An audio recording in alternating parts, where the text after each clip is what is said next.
ሰላም እግዚአብሔር ከእናንተ ጋር ይሁን። እንደምን ቆያችሁ? በጌታ የተወደዳችሁ ቅዱሳን ተባረኩ። እግዚአብሔር ለክብሩ የመረጣችሁ ሁላችሁ እግዚአብሔር ይባረክ። ለጌታ ቃል ጥቂት ደቂቃ ይኖራችሁ። ደግሞ በየዕለት አንድ ምዕራፍ ማንበብም እንዳትረሱ። በጌታ ጸጋ ይብዛላችሁ። ወደ ዛሬው ሐሳብ እንመለሳለን። ተባረኩ።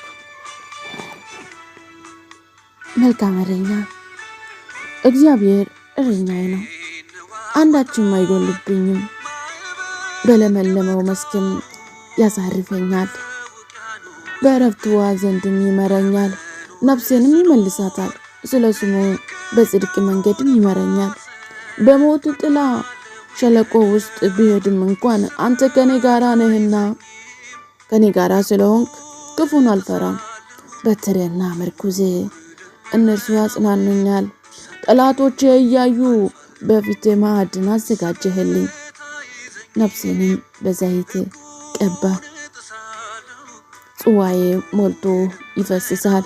በሕይወት ዘመን ሁሉም በጎነትና ምሕረት በእርግጥም ይከታተለኛል። እኔ በእግዚአብሔር ቤት ለዘላለም እኖራለሁ። አሜን። የዘላለም መኖሪያችን የሆነው መንፈስ ቅዱስ ይባረክ። ተባረክ።